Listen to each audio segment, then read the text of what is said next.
Sir को क्या हो गया है, थर्ड लेवल ऑफ पीआरडी ना, जो पंचायती राज डिपार्टमेंट है उसका यह तीसरा लेवल है ना, तीसरा स्तर पे आता है। इसी के साथ साथ जब हम पीआरडी बोले तो कॉन्स्टिट्यूशन संशोधन,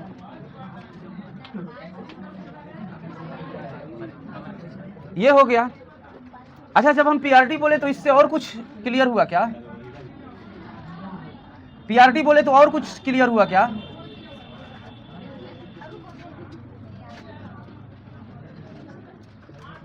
इतना बात दिमाग में आया? पीआरडी जब बोले तो और भी तो आना चाहिए।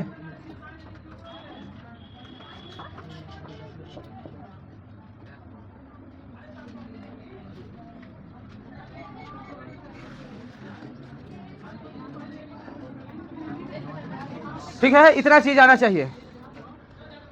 क्या कर रहे हैं ना, इतना चीज आना चाहिए। इसके बाद आप आइएगा आगे। देखिए, इसमें जो है हमने बोला कि जब आपसे पीआरडी बोले, ग्राम पंचायत, पंचायत समिति, जिला परिषद, 3 लेवल है इसमें, और हम लोग 2 लेवल पढ़ लिए हैं। ग्राम पंचायत, पंचायत समिति, ये 2 चीज पढ़ लिए हैं, और इसके बाद इसका तीसरा पढ़ना है जिला परिषद। हम बोले जब पीआरडी बोले तो 73वां संवैधानिक संशोधन आना चाहिए दिमाग में ना। जब हम पीआरडी बोले तो आपको याद आना चाहिए भाग 9। पीआरडी बोले तो आपको अनुसूची 11 भी याद आना चाहिए, अनुच्छेद 243 भी याद आना चाहिए। इतना बात तो कम से कम बेसिकली रूप से तो याद आना ही चाहिए। अगर ये भूल गए तो फिर भूल जाइए सब कुछ, क्योंकि ये तो एकदम बेसिक सा चीज है इसका ना। इसके बाद फिर इसी में अगर हम बात करेंगे तो इसी में 1993 से यह जो है पूरी तरीके से लागू है। सबसे पहले राजस्थान के नागौर डिस्ट्रिक्ट में आया था, उसके बाद आंध्र प्रदेश में लगाया गया। इसके फायदे को देखते हुए सरकार ने सभी जगह पे लागू कर दिया। एक सेंट्रल कॉन्स्टिट्यूशन अमेंडमेंट लाया, संशोधन लाया 1991 में, जिसे 92 में पारित करके 93 में पूरी तरीके से लागू कर दिया गया। बात खत्म हो गया ना। इतना बात तो आपको ध्यान होनी ही चाहिए ना। अब ये भी बता दिए कि ये पढ़ लिए हैं, ये पढ़ लिए हैं। ये अगर हम इसका बात करेंगे तो इसका मेंबर का नाम होता है बीडीसी। सभी बीडीसी मिलकर के एक अध्यक्ष का चयन करते हैं। सभी बीडीसी मिलकर के एक अध्यक्ष और एक उपाध्यक्ष का चयन करते हैं। इन अध्यक्ष का जो सचिव होता है वह बीडीओ होता है। यह भी आप लोगों को पता होगा, कल के क्लास में पढ़े थे। बीडीसी का चयन किया जाता है पर 5000 पॉपुलेशन पर 5000 पॉपुलेशन पे बीडीसी का चयन किया जाता है। लगभग 15 से 20 बीडीसी मिलकर के क्या चयन करते हैं? एक प्रमुख का चयन करते हैं। अब वही प्रमुख जो होते हैं block development council, block development परिषद का जो होते हैं वह अध्यक्ष होते हैं। वही बैठक करते हैं, बैठक बुलाते हैं, और उनके लेखा जोखा का काम जो है बीडीओ करता है। यही चीज पंचायत समिति में था। और क्या था? पंचायत समिति में बीडीओ का जो होता है, पंचायत समिति में जो बीडीसी का पद होता है वह जनता के द्वारा डायरेक्ट निर्वाचित होता है, जनता के द्वारा डायरेक्ट इलेक्टेड किया जाता है। जबकि वही अगर प्रमुख का पद का बात करेंगे तो यह इनडायरेक्टली रूप से निर्वाचित होता है, यानी कि यह डायरेक्ट किसके द्वारा निर्वाचित किया जाता है? बीडीसी मेंबर के द्वारा। ये बीडीसी मेंबर क्या अलग लोग होते हैं? नहीं, अपने में से ही कोई, यानी जीते हुए बीडीसी ही कोई जो होगा वही इसको प्रमुख के रूप में चयन करेगा। प्रमुख के बदला में एक उप प्रमुख को भी चयनित कर लिया जाता है, ताकि कभी प्रमुख ना रहे तो इससे बैठक प्रभावित ना हो। यही कुछ था, इंटरलिंकिंग करने के ऊपर है। अगर वही ग्राम में यहाँ पर प्रमुख का काम कर रहा है, ब्लॉक प्रमुख है, यह ब्लॉक प्रमुख है, यानी पूरा प्रखंड लेवल पर यह प्रमुख है ना। इसको हम लोग कहेंगे प्रखंड प्रमुख। इसका सचिव हो गया बीडीओ। तो इधर अगर हम ग्राम लेवल पर आएंगे तो ग्राम लेवल पर हो जाएगा मुखिया, और इसका सचिव हो गया ग्राम सचिव। अगर उधर हम आ जाएंगे कचहरी लेवल पर आ जाएंगे तो हो गया सरपंच, और इसका जो हो गया सचिव, न्यायिक सलाहकार जो हो गया वह न्याय मित्र हो गया। अब चुनौती आपके पास होगा कि इसका सचिव बोल दिए बीडीओ और इसका सचिव बोल दिए ग्राम सचिव, मुखिया का सचिव ग्राम सचिव, और बीडीसी प्रमुख यानी कि प्रखंड प्रमुख जो होता है, प्रखंड प्रमुख का जो सचिव होगा वह बीडीओ होगा। तो फिर जिला परिषद का सचिव कौन होगा? यही जानेंगे आज के क्लास में ना। जिला परिषद का चुनाव कैसे होता है, कितने पॉपुलेशन पर जिला परिषद का चुनाव होता है? जिला परिषद का चुनाव डायरेक्ट होता है या इनडायरेक्ट होता है? क्या? हाँ,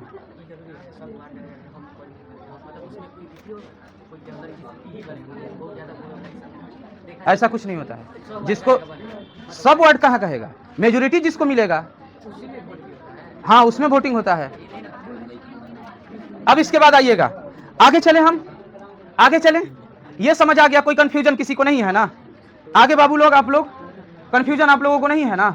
कोई दिक्कत है तो बोलिए इधर आप लोग। कोई लोग नहीं दिक्कत है? आगे चले जिला परिषद में। चलिए आइए, अब जिला परिषद में हम चलते हैं। जिला परिषद को आप लोग ध्यान से समझिएगा। वार्ड का चुनाव जो है कितने पॉपुलेशन पे किया जाता है? मुखिया का चुनाव कितने पॉपुलेशन पे किया जाता है? बीडीसी का कितने पॉपुलेशन पे किया जाता है? अरे बोलो आगे से। बीडीसी का 5000 ना। चलो आओ नेक्स्ट आते हैं हम लोग पंचायत समिति पे, जिला परिषद पे।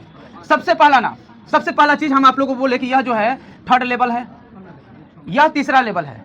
यहां से पंचायत समिति डायरेक्टली कनेक्टेड विथ द विधायिका ना, यानी कि डायरेक्ट जो होता है लेजिस्लेटिव असेंबली से कनेक्ट हो जाएगा यहां पे। अरे भाई आप समझो, पंचायत जो है कनेक्ट हो रहा है किससे? पंचायत समिति से। पंचायत समिति जो है वह कनेक्ट हो रहा है किससे? जिला परिषद से। और जिला परिषद कनेक्ट होगा किससे? विधायिका से। ठीक, बस इतना ही चीज था। यह कनेक्ट होगा। यही आपका जो स्थानीय शासन है, वह स्थानीय शासन जो है आगे चल करके जाके कहां पे मिल जाएगा? राजकीय शासन में। ठीक है, रीजनल जो गवर्नमेंट है वह जाकर के आपको स्टेट गवर्नमेंट के साथ मिलता है जिला परिषद में। जिला परिषद के बाद अब कोई रीजनल गवर्नमेंट नहीं होता है। जिला परिषद के बाद अब आएगा विधायक का नंबर। इसीलिए इसी में बताएंगे कि आपका जो रीजनल विधायक है वह इसका ऑलरेडी मेंबर होता है। जैसे हम बीडीसी में एक बात आप लोगों को बताए थे कि जब ब्लॉक डेवलपमेंट काउंसिल की बैठक होती है, यानी प्रखंड विकास काउंसिल की जब बैठक होती है तो उसमें मुखिया ऑलरेडी मेंबर होता है। जैसे यहाँ पे पता है कि जो बीडीसी या जो है प्रखंड विकास परिषद जो है, इसका जब बैठक होता है तो इस बैठक में सभी कौन लोग बैठते हैं? गांव के 18 साल के लोग नहीं ना, तो कौन लोग? केवल मुखिया। अरे मुख्यतः ये तो बनाया गया है बीडीसी मेंबर के लिए, ये मुख्यतः बनाया गया है बीडीसी मेंबर के लिए, ये बीडीसी मेंबर के लिए बनाया गया है। लेकिन ये बीडीसी मेंबर के लिए साथ ही ऑलरेडी जो गांव के प्रमुख होंगे वह भी इसका सदस्य होंगे। गांव के प्रमुख मींस मुखिया भी ऑलरेडी प्रमुख नहीं, ऑलरेडी सदस्य होते हैं, यानी वो भी बैठक में बैठ सकते हैं। समझे आप? यही हम कहना चाह रहे हैं। चलिए आइए नेक्स्ट इसमें आते हैं। कितना समझाओ कंफ्यूजन हो ही जा रहा है। इस कंफ्यूजन को दूर करने का एकमात्र उपाय है आप बुक रीड कीजिए, बार बार रीड कीजिए, सही हो जाएगा सब कुछ, कोई दिक्कत नहीं है। उसके बाद चलिए सबसे पहला देखेंगे कि जिला परिषद का चुनाव कैसे होता है, कितने पॉपुलेशन पे होता है। तो जिला परिषद का जो चुनाव होगा वह 50,000 जनता पर एक जिला परिषद होते हैं। 50,000 जनता पर एक जिला परिषद होते हैं। एक जिला परिषद होते हैं। क्या बात कर रहे हो भाई? हाँ क्या बोला है? का किताब 50,000 जो जनता है उस पर एक जिला परिषद का चयन होता है। ऐसे जैसे हम बताए थे आप लोगों को कि 5,000 जनता पे एक बीडीसी मेंबर का चयन होगा, और जितने ब्लॉक में जनता आ रहे हैं वो सभी 5-5 हजार पे बीडीसी मेंबर का चयन कर लेंगे, और 15 से 20 बीडीसी लगभग एक ब्लॉक में चुने जाते हैं। एक ब्लॉक का जितना क्षेत्राधिकार होता है उस क्षेत्र के अंदर 15 से 20 बीडीसी चुने जाते हैं, और 15 से 20 बीडीसी एक प्रमुख का चयन करते हैं। बस वही चीज यहाँ पे अप्लाई करिए सीधा सीधा, वही चीज यहाँ पे अप्लाई करिए सीधा सीधा। 50,000 जनसंख्या पर एक जिला परिषद को चुना जाएगा। 50,000 जनसंख्या पर एक जिला परिषद को चुना जाएगा। अच्छा, जब 50,000 जनसंख्या पर एक जिला परिषद को चुना जाएगा तो इसके बाद नेक्स्ट सुनिएगा, ये 50,000 जनसंख्या पर चुने जाएंगे। चुनने के बाद लगभग आपको ये भी 15 से लेकर 20 तक, कहीं कहीं ज्यादा भी हो सकते हैं, कहीं कहीं। अब जैसे कैमूर छोटा जिला है तो यहाँ पे कम होंगे, लेकिन 15 मिनिमम होते हैं। 30 तक मैक्सिमम इसका होता है, मैक्सिमम 30 तक होता है। एवरेज 15-20, मैक्सिमम 30, मिनिमम 15 तो जिला पार्षद होंगे। अब मान लीजिए कि 15 से 20 जिला पार्षद जो हो गया वह डायरेक्ट इलेक्टेड हो गए, यानी प्रत्यक्ष रूप से किनके द्वारा चुन लिए गए? जनता के द्वारा।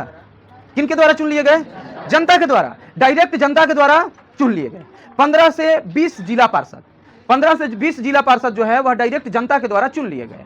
सबसे 2 नंबर बात, अब बारी हुआ कि 15 से 20 अगर जिला पार्षद चुन लिए गए हैं, 15 से 20 जिला पार्षद चुन लिए गए हैं, तो क्या इनसे काम हो जाएगा? आखिर ये 15 से 20 को कैसे चलना है, कौन इसको चलाएगा, इसका भी तो एक मॉनिटर होना चाहिए। अरे सभी क्लास के मेंबर चुना गए हैं, लेकिन इस क्लास को कैसे ऑर्गेनाइज करना है, क्लास का हर दिन का क्या रूल रेगुलेशन होगा, अभी आप लोगों के लिए क्लास का मॉनिटर एक टीचर है, लेकिन अगर बहुत बड़ा क्लास हो जाए तो उसमें क्लास के मॉनिटर कोई स्टूडेंट ही होगा। जैसे कि ज्यादातर आप लोगों को पता होगा सरकारी स्कूलों में टीचर ज्यादा ध्यान देते नहीं है, तो इसीलिए मॉनिटर बना लेते हैं किसी को, ताकि वो ध्यान रखेगा, कम से कम शांति रखेगा क्लास में, इन सभी कामों को देखेगा, डस्टर वस्टर ये सब चीज को ऑर्गेनाइज करेगा, व्यवस्था करेगा, रखेगा, इसीलिए बना दिया जाता है। तो इसी तरह से 15 से 20 जिला पार्षद जब चुन लिए गए तो इनको बैठक में बुलाना, हर काम के लिए क्या आगे काम करना है, इनके बातों को सुनना कि आपके 50,000 जनता के बीच क्या प्रॉब्लम है, 50,000 जनता के बीच क्या प्रॉब्लम है ना, इन सभी के लिए इन्हीं के द्वारा एक अध्यक्ष चुना जाता है, एक अध्यक्ष चुना जाता है, और इन्हीं के द्वारा इनके उपस्थिति के लिए, यानी कि जब ये नहीं हो, उपाध्यक्ष चुना जाता है। यानी एक होंगे जिला पार्षद प्रमुख और एक होंगे उप प्रमुख ना, एक होंगे अध्यक्ष और एक होंगे उपाध्यक्ष, इनके द्वारा चुना जाएगा। चुनने का प्रक्रिया क्या होगा ना, क्या प्रोसेस होता है चुनने का? तो प्रोसेस होता है कि जैसे जिनको जिला पार्षद प्रमुख बनना है, उसमें से 2-3 लोग खड़े हो जाते हैं ना, किसके देखरेख में होता है? तो डीडीसी एक अधिकारी होते हैं डीएम लेवल के, उनके देखरेख में होता है ये काम, ठीक है। या फिर सीईओ के देखरेख में होता है ये काम, ठीक है। अब अध्यक्ष और उपाध्यक्ष पद के लिए खड़ा हो गए, जिनको ज्यादा वोट मिलता है, जिला पार्षद जिनको सबसे ज्यादा वोट देते हैं, वही जो है जिला पार्षद प्रमुख बन जाते हैं, वही जिला पार्षद प्रमुख बन जाते हैं। बस इतनी सी बातें जिला पार्षद में आप लोगों को समझनी थी, और इससे ज्यादा बात कुछ है ये नहीं है। अब जिला पार्षद अब काम क्या होगा जिला पार्षद का, अब इसके विषय में आपको समझना होगा कि काम क्या होगा जिला पार्षद का। एक बार और आप देखिएगा, देखिए जिला पार्षद और पंचायत समिति, बस कुछ वर्डों का, कुछ शब्दों का, क्षेत्र का अंतर है, काम दोनों का, यानी कि दोनों का तरीका एक ही आपको लगेगा। जैसे बीडीसी मेंबर प्रमुख का चयन करते हैं, वैसे ही जिला प्रमुख का चयन कर रहे हैं जिला पार्षद जो है वह चयन कर रहे हैं प्रमुख का, जिला प्रमुख का, ठीक है। अब इसमें इनका सचिव कौन होगा, इनका लेखा जोखा कौन रखेगा, ये जो काम करेंगे उनका लेखा जोखा कौन रखेगा, कौन ऐसा आदमी है जो ये सभी चीजों को ऑफिशियली रूप से काम करेगा, बैठक में ऑर्गेनाइज करेगा, बैठक को सुनिश्चित कराएगा कि बैठक कहां पे होगा, और बैठक में टाइम निकाल कर वहां पे आएगा। सबसे इंपॉर्टेंट चीज, ये सरकार की तरफ से भेजे गए अधिकारी होते हैं, ताकि यह सरकार के पक्षपात रहें, ये सरकार को हर लेखा जोखा भेजे कि वहां पे जो स्थानीय निकाय के अंदर पैसे खर्चा हो रही हैं, वो सही वे में हो रही हैं, वो सही तरीका से हो रही हैं। जो स्थानीय, इन सभी रीजनल को स्थानीय निकाय कहा जाता है। रीजनल जो सरकार पैसे खर्चा कर रही हैं, वो सही से पैसे खर्चा कर रही हैं। इन सभी चीजों को ये करता है, और इसका ये इनका नाम होता है सीईओ, चीफ एग्जीक्यूटिव ऑफिसर ना, चीफ एग्जीक्यूटिव ऑफिसर। हिंदी में क्या कहेंगे? प्रमुख कार्यपालक पदाधिकारी, प्रमुख कार्यपालक पदाधिकारी, ये हो गया, ठीक है। इतना बात क्या क्लियर हुआ? तो अब इनके आएंगे काम पर। ये काम क्या करते हैं स्पेशली, क्योंकि इसका एरिया जो हो गया ना, इसका एरिया जो हो गया वह हो गया बड़ा, वो काफी लार्ज हो गया, जिसके वजह से इसका काम भी ब्रॉड हो जाएगा, काम भी बहुत बड़ा हो जाएगा इसका। और हम लोग को काम समझना जरूरी है अब कि इनका काम क्या है। मुखिया का काम क्या था? मुखिया क्या करते थे? गांव चलाते थे। हाँ बोलिए। बैठक करते थे, यानी गांव का जो भी समस्या था, खास करके किस लेवल पर, माने पंचायती लेवल पर, कैसा काम? हाँ, जैसे सुविधा से रिलेटेड। तो इसीलिए आपको बताए भी थे कि ग्राम सभा जो होता है वह क्या होता है? तो व्यवस्थापिका सभा, यानी वह सभी व्यवस्था को करने का काम करता है। गांव जो होता है, ग्राम सभा जो होता है, वह व्यवस्थापिका सभा होता है। ये चीज हो गया। अच्छा, और क्या काम करते हैं? और कुछ काम है इनका। तो गांव में अगर मुखिया का बात करेंगे, तो जो गांव में अतिक्रमण है, उनको हटाने का काम करते हैं। गांव में भी बहुत लोग फालतू के जमीन पे कब्जा किए रहते हैं, सरकारी जमीन पे, उनके लिए ये काम करते हैं ना। उनको अगर उनसे नहीं हो रहा है तो फिर आगे के अधिकारी को उसके लिए सूचित करेंगे। अगर वैसे ही हम बात करेंगे आपको किसका, तो पंचायत समिति का। पंचायत समिति जो होता है पूरा ब्लॉक लेवल पे काम करता है। अच्छा, तो यहाँ पे 3 जनता के बारे में बात की है, एक जनता 7,000 वाली, एक जनता 5,000 वाली और एक जनता 50,000 वाली। ये क्या अलग अलग जनता है? ये सभी अलग अलग जनता है क्या? जो जनता जिला पार्षद को चुन रही है वो अलग है, जो जनता आपको मुखिया को चुन रही है वो अलग है, सब एक ही जनता है, बस इनका लेवल अलग अलग है। एक जो चुना जा रहा है वो ब्लॉक के लिए, एक चुना जा रहा है ग्राम के लिए, और एक चुना जा रहा है जिला के लिए, ताकि टोटली जिला स्तर पर काम किया जा सके। ठीक है, क्लियर है? इनमें जो भी चीज याद करने वाली वो यही है। एक 5,000 पर चुना गया, जिनको क्या कहा गया? बीडीसी। जिनको 7,000 पर चुना गया मुखिया, और जिनको चुना गया आपको 50,000 पर जिला पार्षद। 50,000 जनता के मध्य, 50,000 जनता के बीच में एक लोग चुनकर आए, वही जिला पार्षद हुए, जो कि प्रत्यक्ष मतदान किए। इनको मतदान कौन करते हैं? गांव के, जिला के 50,000 बीच में जितने भी आपको 18 वर्ष के लोग हैं वह इनको मतदान करेंगे। जितने भी 18 वर्ष के लोग हैं वह मतदान करेंगे। अब बताइए, बस इतना ही बात था। ये आपका पंचायत राज विभाग खत्म हो गया। ये 73वां अमेंडमेंट के तहत जो पंचायत राज विभाग 1992 में पारित किया गया, जिसे लागू 1993 में किया गया, वह खत्म हो गया। अब हम 74वां संविधान संशोधन नगरीय व्यवस्था पे आएंगे। उससे पहले आप बताइए, अगर इसमें कोई डाउट हो तो हम आपको क्लियर करें। 5 साल, हाँ, जिला पार्षद का चुनाव नहीं होता है। 5 साल का कार्यकाल पूरा होगा तो होगा, ऐसा थोड़े है। हाँ, हम लोग की तरफ सीमा कुशवाहा नाम की एक लड़की थी, एक औरत थी, वही जिला पार्षद है, तो वही तो जीती हुई है। अब अभी का क्या है, अभी भी वही जिला पार्षद है शायद ना, हाँ, उस क्षेत्र का तो होता है। आप घर में जाके बात कीजिएगा, जिला पार्षद का चुनाव होता है या नहीं होता है। चलिए आइए, अब जो है नगरीय व्यवस्था पे चलें। इसमें कोई डाउट है, जल्दी बोलिए।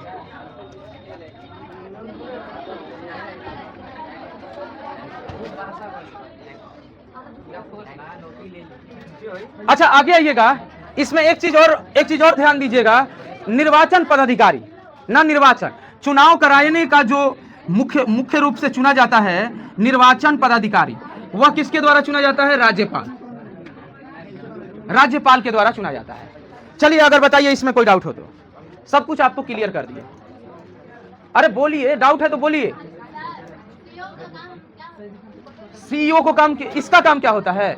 इसका काम होता है कि जितने जिला प्रमुख के द्वारा काम किए जा रहे हैं, जितने भी जिला प्रमुख के द्वारा काम किए जा रहे हैं, उनका लेखा जोखा तैयार रखना एवं विधायिका को भेजना, यानी सरकार को भेजना।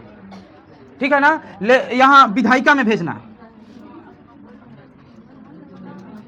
अरे इनका नाम ही है प्रमुख कार्यपालक पदाधिकारी। जिला का जितना काम है उनका प्रमुख जो होते हैं वह सीईओ होते हैं। और बोलिए। हाँ, दोनों सचिव है, सचिव डीडीसी भी है और सीईओ भी है।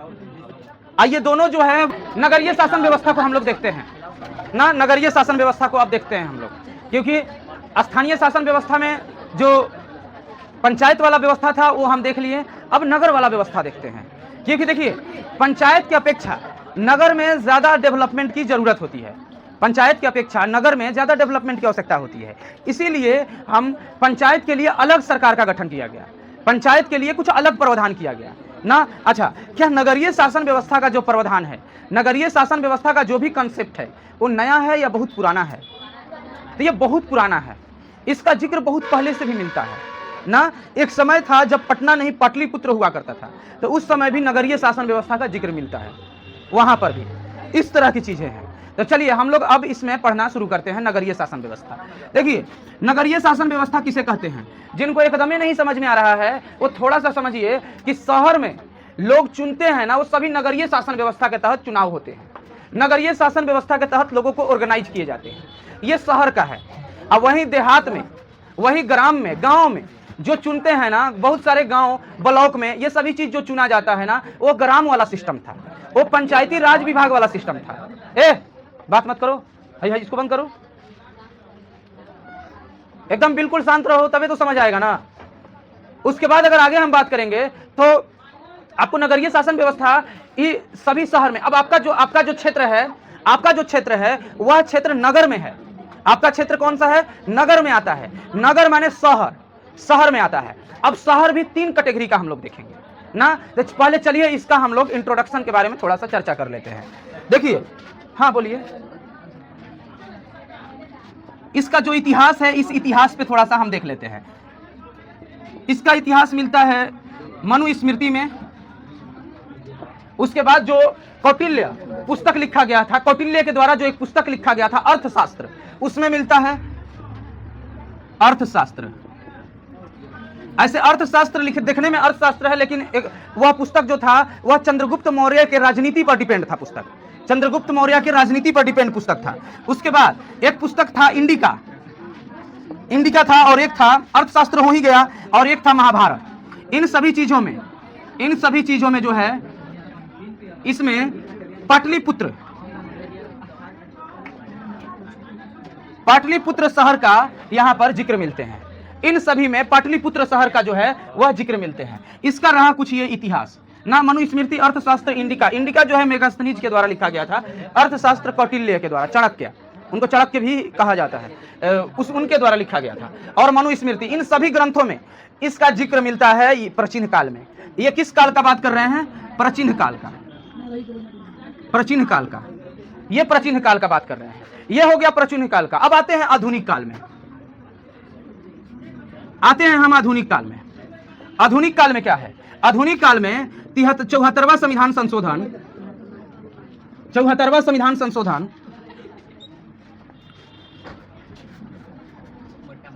1992 के तहत जो है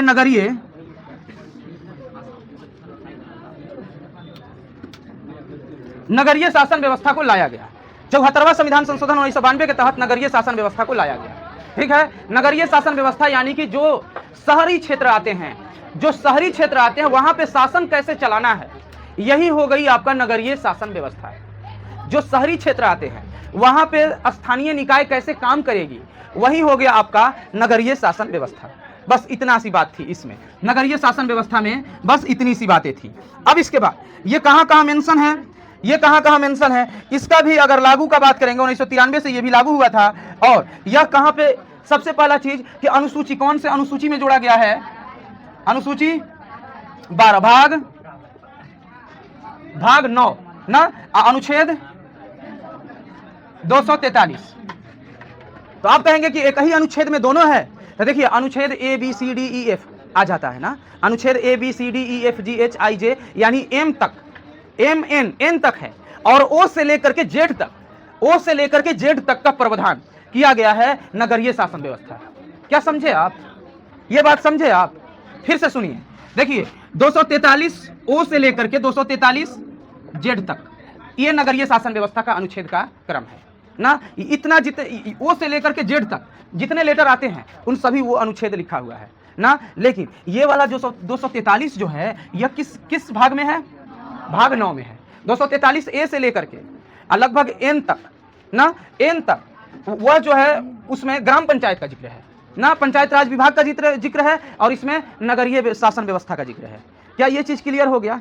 यही था नगर के शुरुआत, नगर को किस तरह से संवैधानिक रूप दिया गया, संवैधानिक रूप दिया गया। ठीक है, अभी हमने बताया कि नगरीय शासन व्यवस्था को किस तरह से संवैधानिक रूप दिया गया। 74वां संविधान संशोधन 1992 में करके 1993 में इसको लागू करके इसको संवैधानिक रूप दिया गया ना, जिसको भाग 9 अनुच्छेद 243 से O से लेकर के Z तक में रखा गया है ना। और शेड्यूल का बात करेंगे तो शेड्यूल 12, इसको शेड्यूल 12 में रखा गया है, अनुसूची 12 में। ठीक है ना। टोटल कितने अनुसूची? 12 अनुसूची। 10 अनुसूची में कौन सा कानून के बारे में जिक्र है? दल बदल कानून का। तो फिर राज्य सूची, संघ सूची, समवर्ती सूची का जिक्र कौन से अनुसूची में है? अनुसूची 7। अनुसूची 8 में क्या है? भाषा का जिक्र है। तो अनुसूची 9 में क्या है? भूमि सुधार नियम। इतना तो अनुसूची याद है ना। चलिए कभी और क्लास होगा तो 1 से लेकर 6 तक कंप्लीट कर देंगे, हो जाएगा 12 अनुसूची आप लोग का कंप्लीट हो जाएगा। चलिए, अरे ये क्या कर रहा है जी?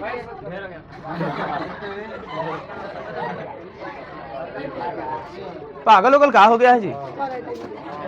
हम क्या बोले कि हम कभी कंप्लीट कर देंगे, हम ये थोड़े बोले कि आप लोग का क्लास समाप्त हो गया। चलो नहीं, हम बोले कि चलिए हम कभी और 1 से 6 तक कंप्लीट कर देंगे, ठीक है ना। इसका मतलब ये थोड़े हुआ कि छुट्टी कर दिए। गजब हो गया जी। चलिए आइए अब आगे आते हैं ना। इनको 74वां संविधान संशोधन के तहत नगरीय शासन व्यवस्था को 3 खंड में बांटा गया। नगरीय शासन व्यवस्था का 3 स्तर पे बांटा गया। इसको भी कैसे? अरे थोड़ा सा उसको इंप्लीमेंट करने का कोशिश कीजिएगा, यहाँ पे थोड़ा सा उसको इंप्लीमेंट करने का यहाँ पर भी कोशिश कीजिएगा। नगरीय शासन व्यवस्था ना, सबसे पहला चीज 3 लेवल। अच्छा, इससे हम लोग दोनों को इंटरलिंक करते चल रहे हैं। सबसे उसमें जो था वह था, कह रहे थे कि पंचायत राज विभाग 3 लेवल, ग्राम पंचायत, पंचायत समिति, जिला परिषद। ऐसे ही इसका भी 3 लेवल होगा। एक पहला नंबर हो जाएगा कौन सा, नगर पंचायत। दूसरा नंबर कौन हो जाएगा, नगर पंचायत पहला नंबर हुआ। दूसरा नंबर कौन होगा, नगर परिषद। तो तीसरा नंबर कौन होगा, नगर निगम। यानी कि 3 लेवल। सबसे पहले जस्ट बस उसी का तो है कि उसमें जिसका नाम ग्राम पंचायत है, इसमें उसका नाम नगर पंचायत है, ठीक है ना। उसमें जिसका नाम ग्राम पंचायत है, इसमें उसका नाम नगर पंचायत है। उसमें जिसका नाम पंचायत समिति है, इसमें उसका नाम नगर परिषद है। उसमें जिसका नाम जिला परिषद है, इसमें नाम नगर निगम है। वही चीज तो बस है यहाँ पे। चलिए, तो नगरीय शासन व्यवस्था का 3 लेवल, 3 स्तर। सबसे 1 नंबर नगर पंचायत, 2 नंबर, 3 नंबर नगर निगम। तो हम लोग सबसे पहला कौन सा पढ़ लेते हैं, नगर पंचायत। अब वैसे ही क्या, वैसे ही बस इसमें भी है, उसमें भी वही है। ये जो नगर परिषद है, coordinate between the nagar panchayat and nagar nigam. नगर निगम के बीच यह क्या करता है, रिलेशन एस्टेब्लिश करने का काम करता है। जस्ट लाइक पीआरडी डिपार्टमेंट में कौन था, पंचायत समिति। पीआरडी डिपार्टमेंट में जैसे पंचायत समिति का काम हुआ करता था, वैसे ही नगर सिस्टम में नगर परिषद का काम होता है। तो चलिए एक एक करके हम सभी को पढ़ेंगे ना, नगर पंचायत, नगर परिषद और नगर निगम, तीनों को पढ़ेंगे।